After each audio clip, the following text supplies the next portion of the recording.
जो ex serviceman है, मैं हल्के के जितने भी सारे हमारे फौजी भाई हैं, उनकी एक डिमांड है।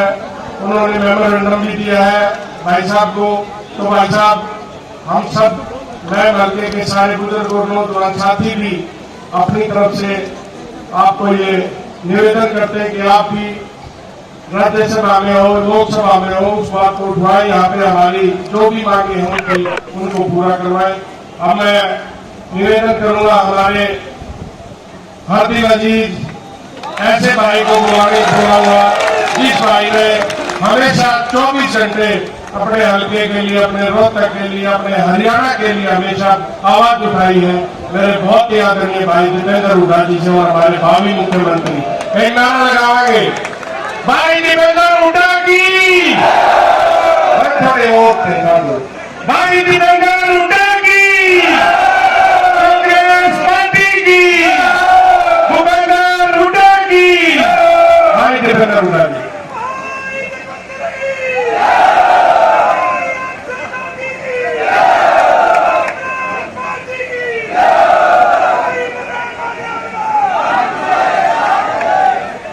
राम राम जी सबको। हमारे बीच में हमारे बहुत ही आदरणीय हरियाणा प्रदेश कांग्रेस पार्टी के लोकप्रिय अध्यक्ष, हरियाणा नहीं पूरे उत्तर भारत में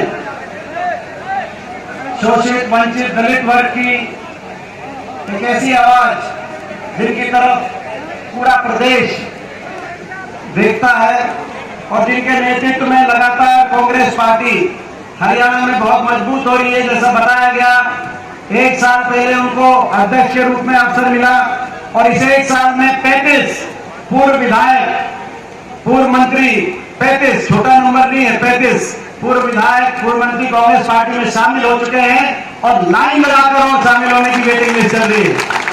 हमारे आदरणीय चौधरी उदय भान जी हमारे बीच में, हमारे बहुत ही आदरणीय हमारे इस इलाके के और पूरे हरियाणा प्रदेश के संघर्ष के प्रतीक, जिनसे हमेशा, जिनका हमेशा आशीर्वाद, जिनका हमेशा मार्गदर्शन, जब से हम स्कूल में थे तब से मुझे जिनका आशीर्वाद प्राप्त रहा, उनका मार्गदर्शन हर मोड़ पे जिनका मिला और इस इलाके के वो स्वाभिमान के प्रतीक हैं, हमारे पूरे प्रदेश के संघर्ष के प्रतीक है, जिन्होंने पूरा अपना जीवन का एक बहुत बड़ा हिस्सा इस इलाके की लड़ाई में आपके लिए और इस संघर्ष में एक तपस्या के रूप में अपना जीवन का एक बहुत बड़ा हिस्सा, क्योंकि कहना आसान है मगर जीवन बहुत लंबा होता है। अपने जीवन का एक बड़ा हिस्सा लोगों के लिए तपस्या में अगर बिताया जाए तो साधारण नहीं, वो असाधारण उसको व्यक्तित्व कहा जाता है। हमारे आदरणीय आनंद सिंह डांगी जी, हमारे रोहतक के हमारे लोकप्रिय विधायक भारत भूषण बत्रा जी, हमारी लोकप्रिय विधायक और मैं कहूंगा हमारी हैवीवेट विधायक, राजनीतिक हैवीवेट, क्योंकि मैं समझता हूं कि आज हरियाणा प्रदेश में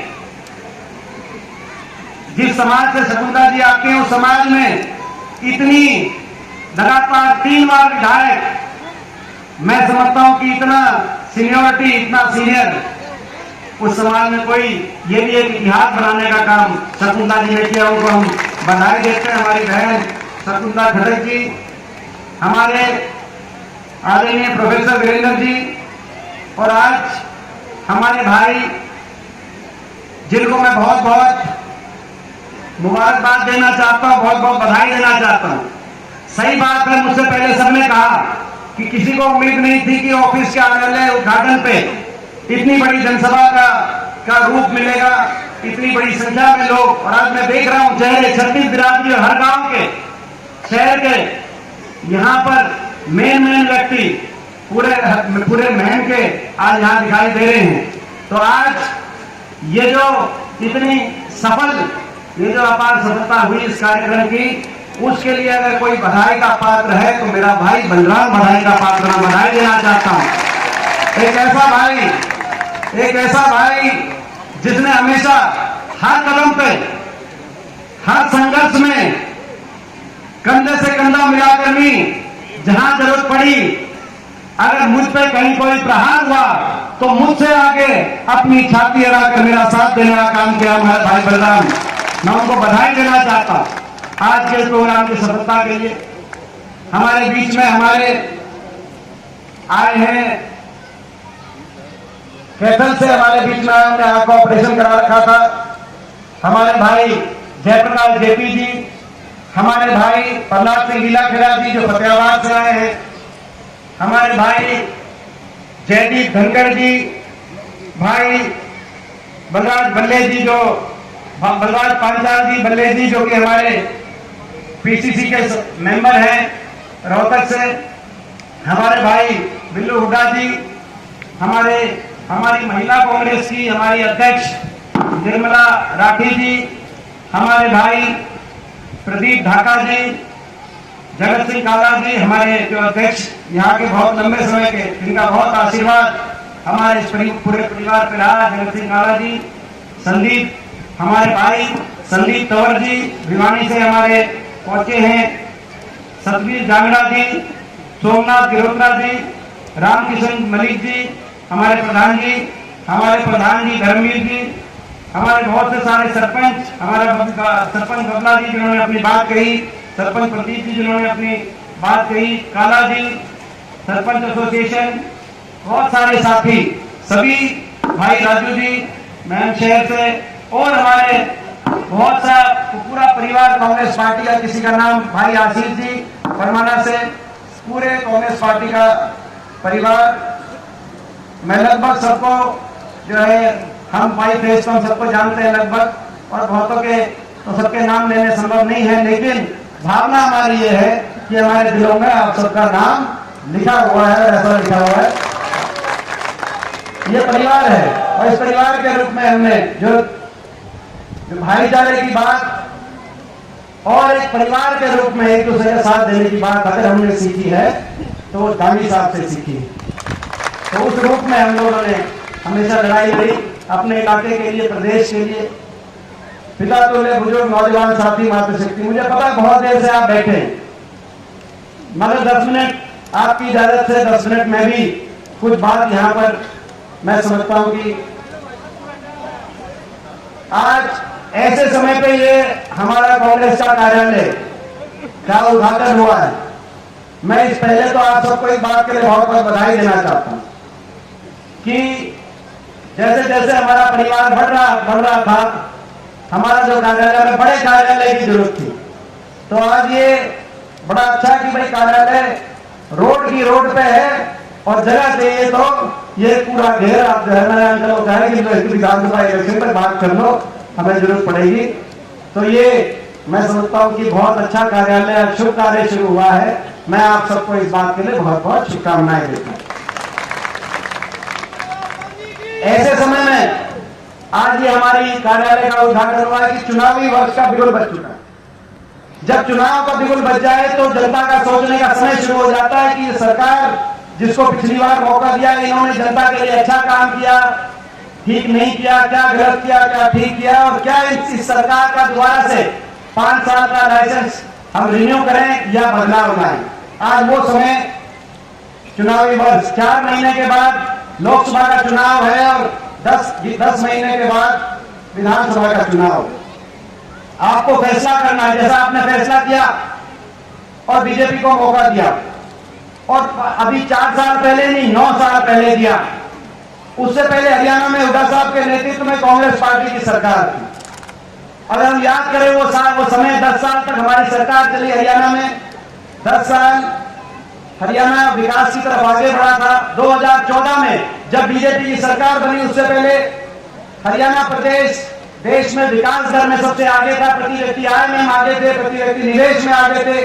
किसान के हकों के फैसले की बात हो, चाहे 1600 करोड़ के बिजली के बिलों की माफी की बात हो, कोऑपरेटिव के 2200 करोड़ के बिजली के कोऑपरेटिव के, चाहे कर्जे की माफी की बात हो, चाहे किसान की फसलों के भाव की बात हो, चाहे गरीब आदमी की कल्याणकारी योजनाओं की बात हो, 4 लाख परिवारों को 100 गज के प्लॉट देने की बात हो, 20 लाख बच्चों को स्कूल के अंदर, गरीब परिवार के से आए बच्चों को वजीफे देने की बात हो, पानी की टंकी टूटी के फैसले की बात हो,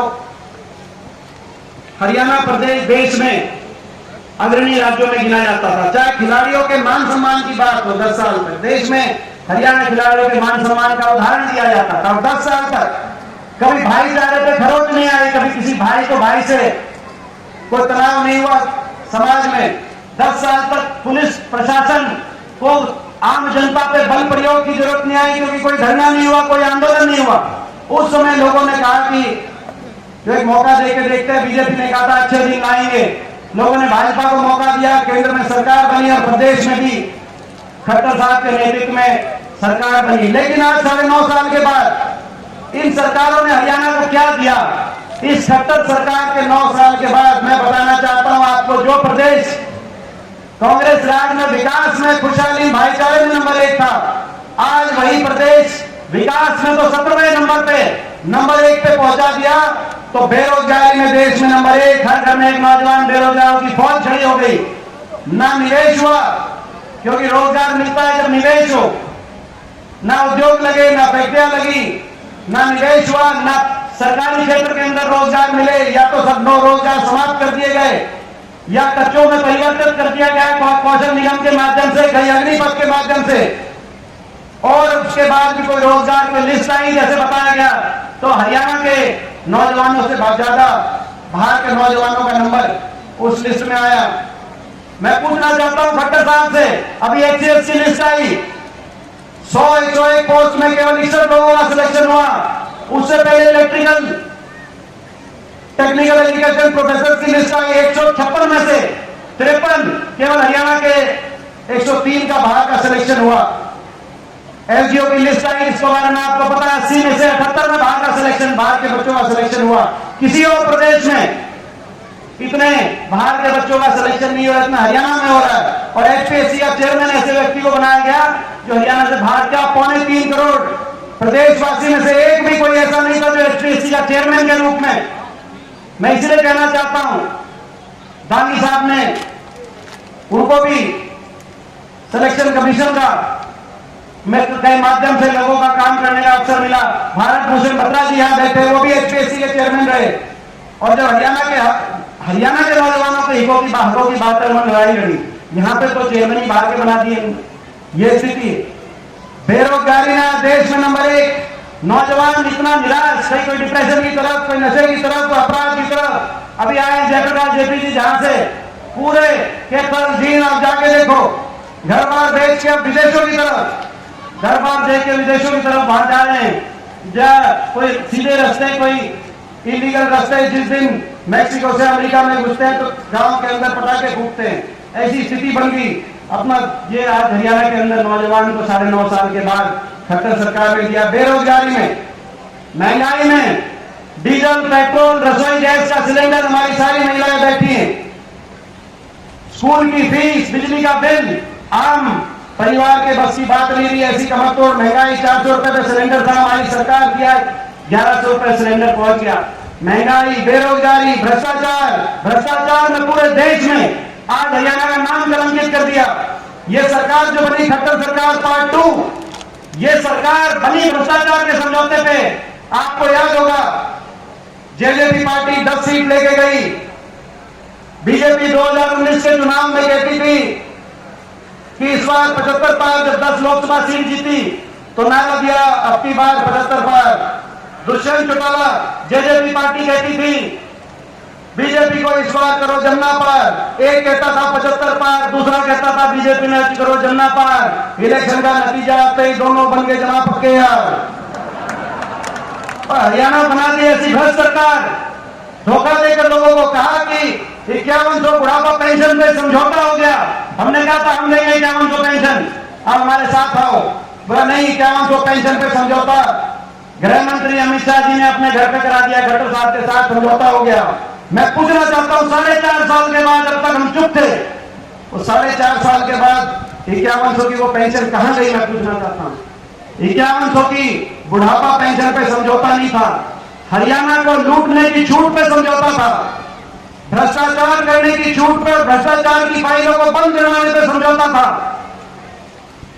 महकमे बांटे गए, एक्साइज का महकमा कौन ले गया, शराब का महकमा किसके पास गया, किस माइनिंग का किसके पास है। को महकमे इसलिए नहीं बांटे गए कि महकमों से लोगों की सेवा कैसे करें, महकमे इसलिए बांटे गए कि हरियाणा की जनता को लूटे कैसे, किस महकमे से अपनी कमाई कैसे करें। पूरी लिस्ट तो महकमों की, कौन सा महकमा किसके पास गया, कौन कितना लूट रहा है, कौन कितना जीम रहा है, इसकी लिस्ट तो पूरी हमारे पास भी शायद एक आधी कमी रह जाए। पूरी लिस्ट अगर चाहिए तो साथ लगते हटके नारनौल के विधायक दादा गौतम के पास चले जाओ, वो बता देंगे कि वो उन्होंने जब ये महकमे बटे तो आगे अगले दिन ही कह दिया था खोपर बढ़ गया सरकार में, एक लाख जीवन लग रहा है। वे कह रहे हैं भ्रष्टाचार की कहानी हम कहें तो हम कसूरवार हैं। प्रदेश में जो भ्रष्टाचार चल रहा है वो दादा गौतम बताएंगे। और रोहतक में कौन 300 करोड़, रोहतक में शहर में 300 करोड़ की जो शहर की योजना आई, उस योजना में 300 करोड़ की योजना में घोटाले में कौन डकार मार गया, ये डॉक्टर अरविंद शर्मा बता देंगे। पैरावर में बताएंगे सही कौन मंत्री, कौन पूर्व मंत्री बताएंगे, सही नहीं बताएंगे। एक दूसरे की भ्रष्टाचार की खोल खोल रहे।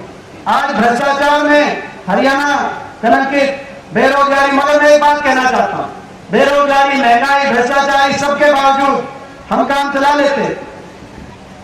लेकिन एक बात, इनने तो काम नहीं भी करते तो काम हम चलाते, लेकिन इनने तो काम बिगाड़ने का काम किया।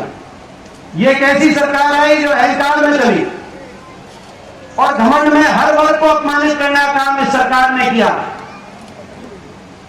जब ब्रह्म समाज के लोगों ने भगवान परशुराम का परसा मुख्यमंत्री जी को भेंट करने की कोशिश करी तो मुख्यमंत्री जी ने क्या कहा था, आपको याद होगा, हम उस शब्दों को रिपीट नहीं कर सकते।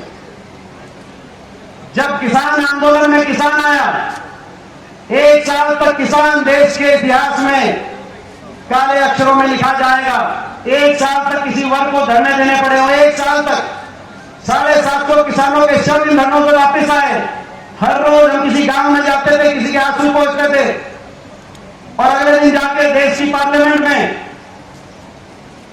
जाकर जब गवाही देने की कोशिश करते थे। मेरा सौभाग्य है कि आपके आशीर्वाद से मुझे 3 बार लोकसभा में आपका प्रतिनिधित्व करने का अवसर मिला और अब मैं राज्यसभा में विधायकों ने मुझे आशीर्वाद देकर राज्यसभा में भेजा है। लगभग 20 साल से देश की सबसे बड़ी पंचायत के सदस्य के रूप में शायद मेरी उम्र में, इतनी आयु में इतना अवसर देश में किसी को प्राप्त नहीं होगा। मैं अपने आप को सौभाग्यशाली मानता हूं। लेकिन मेरा दुर्भाग्य था कि जब मैं खड़ा होकर किसान आंदोलन के समय किसानों की गवाही देने की कोशिश करता था तो सारी बीजेपी, क्योंकि हरियाणा में 15 सांसद हैं, 10 लोकसभा, 5 राज्यसभा, 15 में से 14 बीजेपी के, और एकमात्र विपक्ष के सांसद के रूप में जब मैं खड़ा होता था तो क्या क्या नहीं सुनना पड़ता था। ताने कसे जाते थे। मैं कहता था हमारे दादा कहां बैठे हैं, उनकी किसान की बात मानो, नहीं मानेंगे, किसान को किसान मानो, नहीं मानेंगे।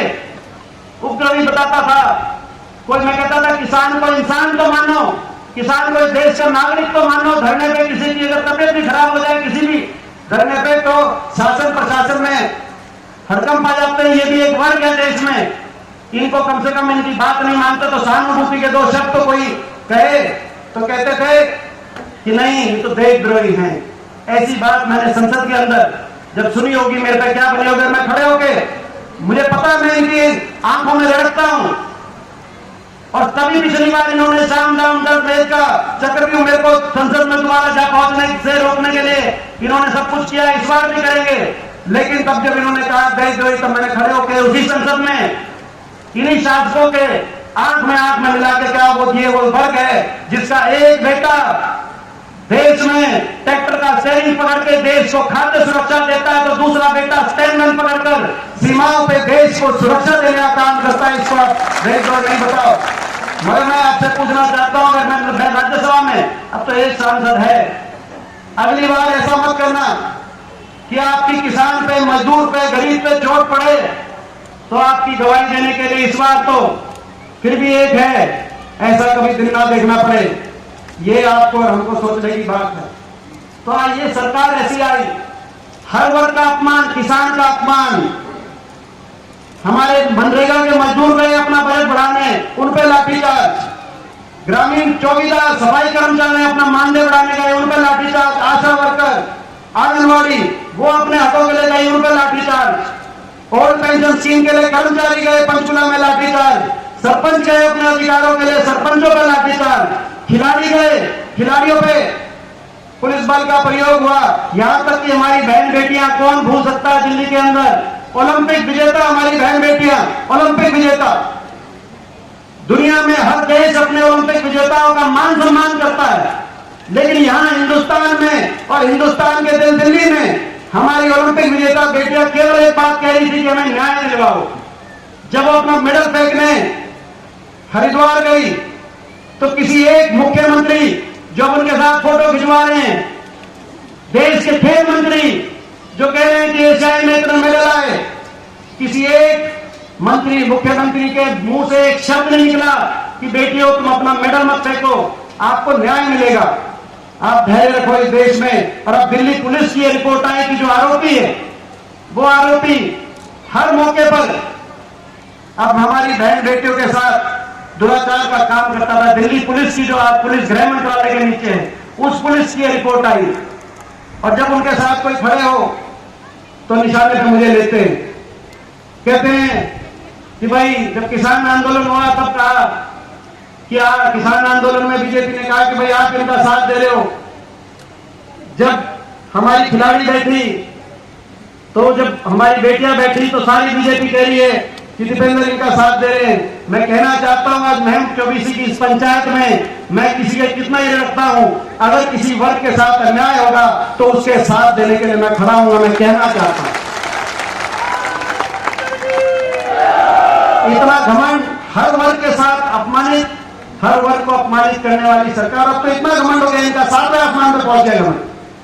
अब तो मुख्यमंत्री जनसंवाद प्रोग्राम कर रहे हैं, पूरे प्रदेश में जाते हैं। वैसे तो 9.5 साल तक कहीं गए नहीं, लेकिन अब निश्चित बीजेपी की हार दिख रही है। और ये मैं आपको पहले, ये बात मुझसे पहले सबने कही, मैं भी आपको बताना चाहता हूं। हरियाणा के कोने कोने में मैं जा रहा हूं और एक खुशखबरी आपको आपके लिए लेकर आ रहा हूं।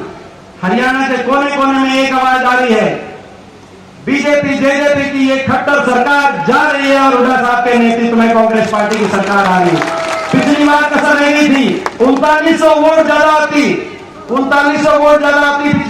पिछली बार 3900 वोट ज्यादा आती तो कांग्रेस की 36 सीट थी और बीजेपी की 35 रह जाती। 3900 वोट का फर्क था। जेजेपी ने, बाकी पार्टी में क्या हुआ क्या नहीं। अब तो मुख्यमंत्री जी का घमंड इतना बढ़ गया, जो मैं बता रहा था। जाते हैं जनसंवाद में और कोई कुछ खड़े करके कोई अपनी बात कहे, उसी को अपमानित करते हैं। अब एक हमारी महिला खड़ी हुई है एक जगह, कहा कि भाई यहाँ पे फैक्ट्री बनवाने को रोजगार नहीं है, बोला इन्हें चंद्रमा चल रही यहाँ पे भेज के काम ले भेजो। सिरसा में एक लेडीज खड़ी हुई कि मेरा छोटा सा बच्चा 22 साल का बच्चा, विधवा लेडीज थी, नशे से चला गया। बीजेपी का एक आदमी नशा दिलवाने का काम करता है, उसके खिलाफ कार्रवाई करो, बोला सिखा के भेजिए इसको बाहर करो। एक लड़का खड़ा हुआ, उसको कहा कि भाई ये किसी पाइए, ये तो किसी और पार्टी से दिखाई देता है, इसकी पिटाई करवाओ। मुख्यमंत्री जी कह रहे पिटाई कराओ। आप सोच सकते हो, कह रहे कि जो ये जो खड़े हैं, अभी मैं देख रहा था 2-3 दिन पहले की भी आई हुई थी, बोले जो सिक्योरिटी वाले खड़े हैं इनसे धक्के मरवा देंगे। 10 साल हमारी भी सरकार रही, धक्के तो खाए होंगे हमने, धक्के तो खाए होंगे, मगर किसी को धक्का मारने की सोच भी दिमाग में कैसे आ सकती है किसी को, ये हमारी समझ की बात है। जितना घमंड, ऐसा घमंड, तो ये घमंड इनका आज लड़ाई भाई, इनका घमंड 7वें आसमान पे है। मैं आप सबसे पूछना चाहता हूं, इनके घमंड को तोड़ोगे कि नहीं तोड़ोगे, मैं आपसे पूछना चाहता हूं। तो भाई जो है, और एक और मैं कहना चाहता हूं, अभी अंकल ने एक बात कही, दानी साहब ने एक बात कही अभी, कि जो कुछ लोग यहाँ पे काम, सबको पता है कौन काम करे, लेकिन तकलीफ है। अब हम क्या करें, उनके तकलीफ है, उनको इस बात से तकलीफ है। बोला जी रेल की लाइन, बोला जी जो है फाइल खूगी, या आपने भी सुनी होगी, बोला फाइल खूगी। रेल की लाइन की फाइल होगी, पूरा जो है रेल की लाइन, मैं वह फाइल लेके आया हूं। मैं आपके बीच में किसी को जवाब नहीं देना चाहता, क्योंकि उनके तो तकलीफ दूसरी है, हमें पता है उनकी क्या तकलीफ है, उनका मैं जवाब नहीं देना चाहता। लेकिन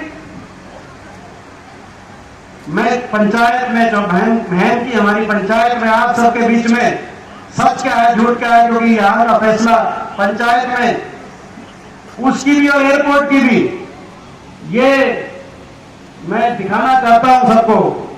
ये फाउंडेशन स्टोन, रेल की लाइन का फाउंडेशन स्टोन मल्लिकार्जुन खड़गे रख रहे हैं, जब वो रेल मंत्री थे, जो अभी कांग्रेस के अध्यक्ष हैं। साथ में हुड्डा साहब खड़े हैं, साथ में काली साहब खड़े हैं, हम खड़े हैं। हाथी के अंदर, हाथी में रेल की लाइन की प्रतिष्ठा 9/11/2011 में प्लानिंग कमीशन ने अप्रूव करी है रेल की लाइन। 15 नवंबर 2011 में हरियाणा सरकार, उस समय हुड्डा साहब मुख्यमंत्री थे, उन्होंने कहा कि इस रेल की लाइन में मैं मुफ्त में जमीन दूंगा, आप जल्दी बनाओ। 2012-13 के रेल के बजट में 143 करोड़ रुपए इस रेल की लाइन के मंजूर होकर रेल की लाइन के खाते में डल गए। 143 करोड़ 2012-13। 31 जुलाई 2013 को खड़गे जी ने हाथी के अंदर इसका फाउंडेशन स्टोन रखा, और 20 दिसंबर 2013 को इसका सेक्शन 4 हुआ। जिनके सेक्शन 4 हुए हैं उन गांव में आप पूछ लेना, आप मोखरा से पूछ लेना, मदीना से पूछ लेना, जो अलाइनमेंट रेल की लाइन की कहां करी थी, कहां पे स्टेशन बने, कहां रेल रुके। और मैंने पहले भी कहा था, और मैं आज भी कह रहा हूं, ये रेल की लाइन हम मंजूर करा के गए थे। उस रेल रोड रैली उस दिन डबवाली तक, सिरसा तक 4 लेन की सड़क की का फाउंडेशन भी खड़गे जी ने रखा था, और इस रेल की लाइन का फाउंडेशन रखा था। जब सरकार गई तो ये वही लोग हैं जिन्होंने कहा कि सरकार चली गई, ये रेल की लाइन नहीं बनेगी। और तब भी मैंने कहा था कि भाई काम करके गए हैं, और ये काम पूरा होगा, क्योंकि काम शुरू हो चुका है। और एक दिन ऐसा आएगा कि जब रेल में बैठकर हम दिल्ली से चलेंगे और महम के स्टेशन पे उतरेंगे, वो एक दिन अभी आएगा। और उस दिन जिस दिन आएगा, उस दिन मैं समझता हूं इन लोगों को इस बात की तकलीफ। और इसी तरीके से सरकार चलेगी, बड़ा नुकसान हो गया।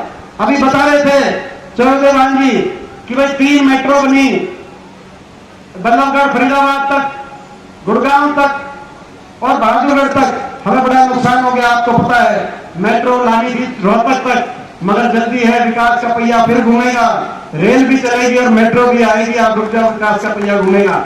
और इसी तरीके ये एयरपोर्ट आपको तो पता है, लेकिन ये 2016 दिसंबर 2009 हुड्डा सरकार ने प्रपोजल भेजा भारत सरकार के पास की जेवर की बजाय अंतरराष्ट्रीय एयरपोर्ट यहां हरियाणा में 3 जिलों के बीच में पड़ता है, रोहतक, हिसार, भिवानी, यहां बनाया जाए महम में। 23 जून 2010 को इंस्पेक्शन हुआ। आप इन सारे गांव से पूछना कि इंस्पेक्शन हुआ था कि नहीं हुआ था।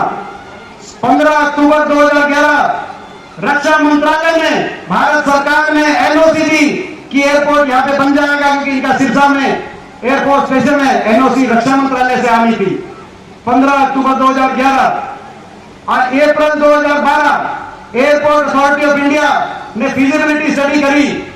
नवंबर 2013 फीजिबिलिटी स्टडी का ग्रुप हमारे इन सारे गांव में आया, और जनवरी 2012 मिनिस्ट्री ऑफ सिविल एविएशन ने अडॉप्ट किया उसका रिकमेंडेशन, और कहा कि अगर एनसीआर में दूसरा एयरपोर्ट बने तो नोएडा, जनवरी 2014 एनसीआर में दूसरा एयरपोर्ट बने तो जेवर की बजाय महम में बने।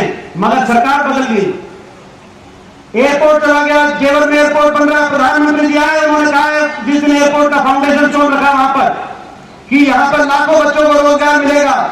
मैंने वही कहा लोकसभा के अंदर, क्योंकि उस समय मैं लोकसभा में था। प्रधानमंत्री जी को वहीं पर मैंने कहा कि आप एक भारत की बात करते हो, मैं पूछना चाहता हूं, एक भारत में एयरपोर्ट यहां से उठा के आप वहां लगे, एक भारत में हरियाणा का भी हिस्सा है कि नहीं, रोहतक का भी हिस्सा है कि नहीं। मैं आपसे यही सवाल पूछता हूं, जवाब नहीं था। और इसलिए जवाब नहीं था कि एयरपोर्ट यहां का मंजूर था। यहां की सरकार ऐसी आई जिनको हरियाणा के हकों को वकालत करने की, जिनमें क्षमता नहीं दिखाई दी, जो हमारे मुख्यमंत्री जी हैं। एक बार भी किसी ने नहीं कहा कि एयरपोर्ट यहां मंजूर है। तकलीफ इस बात की है कम से कम यहाँ के जो सांसद जीत के गए उनको कहना चाहिए। मगर एक बार भी ये तो वो सांसद है जो ये कहते थे, मुझे तकलीफ इस बात की नहीं कि मैं हारा चुनाव में हार जीत चलती है प्रजातंत्र में, मुझे तो तकलीफ एक बात की है कि ऐसे व्यक्ति जो पार्टी कांग्रेस में थे और पार्टी कांग्रेस को ये छोड़ के गए कि भाई दीपेंद्र सांसद हैं और उन्होंने सारा विकास कार्य रोहतक में कराया और सारे जो है सारा काम रोहतक में करते हैं और इस बात पर मैं कांग्रेस से इस्तीफा देता हूं और करनाल से टिकट मांग रहे थे, उनको टिकट मिल गई रोहतक से। मेरे मन में इस बात की चीज है, मैं आप सबसे पूछना चाहता हूं, मेरा घर है, मेरा परिवार है, मैं कोई काम अपना कोई काम लोकसभा में सांसद के रूप में क्या किया क्या नहीं, आप सब मेरे से ज्यादा जानते हो। ना कोई काम की बात है क्या, मैं पूछना चाहता हूं आपसे कि भाई इस बार नुकसान मेरे को कह रहे थे, अभी कईयों ने कहा कि नुकसान ये हुआ कि आप चौथी बार जाते, सबसे सीनियर मोस्ट थे आप लोकसभा में कांग्रेस संसदीय दल के, आपको बहुत अच्छा मौका मिलता और देश के विपक्ष में आपका नाम होता। मगर नुकसान उससे ज्यादा ये हुआ कि जो ये 3900 वोटों का फर्क रह गया ना, ये नहीं रहता। अगर यहां से हम जीत जाते लोकसभा तो चंडीगढ़ में आपकी सरकार बनती, ना एक किसान आंदोलन देखना पड़ता, ना एक कर्मचारी आंदोलन देखना पड़ता, ना मजदूर आंदोलन, ना खिलाड़ी आंदोलन। आज हरियाणा में आपकी सरकार है। मैं आप सबसे मुहिम हमेशा से ये महम से भाई हुड्डा साहब का और दागी साहब का एक जो प्यार रहा है और महम का और कलोई का जो रिश्ता रहा है हमेशा, और एक ये भी समय था कि कलोई से भी ज्यादा लीड महम से आई।